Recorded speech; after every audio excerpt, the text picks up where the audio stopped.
J'ai trouvé quelque chose sur l'ordinateur de ma femme que j'aurais jamais dû voir. Quand je l'ai montré à sa mère, elle m'a dit d'appeler la police tout de suite. Ma femme, Clara, était hôtesse de l'air depuis 8 ans. Quand on s'est rencontrés, je trouvais ça romantique. Elle me ramenait toujours des petits souvenirs de ses vols. Un porte-clés, du café, des babioles, ça me faisait sourire. J'étais habitué à ce qu'elle parte 3 ou 4 jours par semaine. On s'envoyait des messages, on s'appelait en visio avant de dormir. Tout roulait. Je lui faisais confiance à 100%. Mais il y a environ 6 mois, j'ai commencé à sentir que quelque chose clochait. Les messages sont devenus froids, les appels inexistants. Elle rentrait à la maison, prenait une douche et allait se coucher sans un mot. Quand je lui demandais comment s'étaient passés ses vols, elle répondait juste fatigant ou normal. Je pensais qu'elle était juste crevée. Et puis il y a eu l'histoire de l'ordinateur. Avant, elle le laissait toujours sur le bureau du salon. D'un coup, elle le traînait partout avec elle. Salle de bain, chambre, parfois même dans sa voiture. Un matin, elle partait pour un vol vers Lisbonne. Elle m'a embrassé sur la joue, un geste qu'elle n'avait pas fait depuis des semaines, et elle est partie en courant. 10 minutes plus tard, j'ai vu l'ordi posé sur le comptoir, encore allumé. J'ai essayé de résister. J'ai préparé un café, j'ai fait la vaisselle, mais après 4 heures à tourner en rond, j'ai fini par m'asseoir. L'écran était déverrouillé. L'appli photo était ouverte. J'ai commencé à faire défiler. Je pensais tomber sur des photos d'avions ou de paysages, mais non. C'était des centaines de photos de notre appartement, le salon, sous tous les angles, des gros plans de la télé, de ma montre, de nos appareils de cuisine, toutes datées sur 3 mois. Mon cœur battait à 100 à l'heure. J'ai ouvert ces documents. Il y avait un fichier Excel appelé inventaire. Chaque objet de valeur y était listé. Ma montre Omega, celle que mon père m'avait donnée avant de mourir, 7 000 €. La télé, 10 000 €. La collection de pièces de mon père, 12 000 €. À côté de chaque objet, il y avait un prix de vente et une date. Je tremblais, mais j'ai continué. Un dossier s'appelait Nouvel appart. Des photos d'un loft en centre-ville. Contrat de location signé de sa main. Relevé bancaire. 20 000 € partis de notre compte commun. Je croyais qu'on économisait pour acheter une maison. Et puis j'ai trouvé les messages. Un échange avec un mec nommé Julien. 6 mois de messages. D'abord des blagues, puis des messages intimes. Ensuite, des photos d'elle dans ce loft, dans son lit. Et là, le pire, un message d'elle, datant de 2 semaines. Il part en week-end pêche avec son frère le mois prochain. C'est là qu'on le fait. 3 jours pour tout vider. Il rentrera dans un appart vide et les papiers du divorce. Julien avait répondu. Et la collection de son père? Et elle? J'ai déjà trouvé un acheteur. Ça paiera le loyer pour 6 mois. Je n'arrivais plus à respirer. Et là, j'ai compris un truc encore plus fou. Clara n'était plus hôtesse de l'air depuis 6 mois. Elle avait démissionné. Tous ses vols étaient des séjours chez Julien. J'ai appelé sa mère. Je pouvais à peine tenir le téléphone. Je lui ai tout envoyé. Les captures d'écran, les messages, les papiers. Elle a tout lu sans rien dire. Puis, d'une voix brisée, elle m'a dit « Appelle la police, tout de suite. C'est pas ma fille. C'est une voleuse. » J'ai appelé le 17. Ils m'ont dit que ce n'était pas juste une histoire de couple, mais un vrai cas de fraude et de vol planifié. Ils ont envoyé une équipe et m'ont dit de ne surtout pas la confronter seule. Clara est rentrée ce soir-là,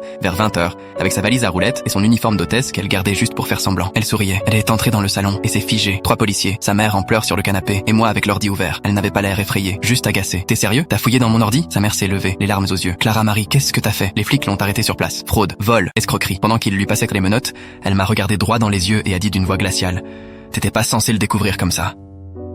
Je suis resté là, incapable de parler, pendant qu'il l'emmenait.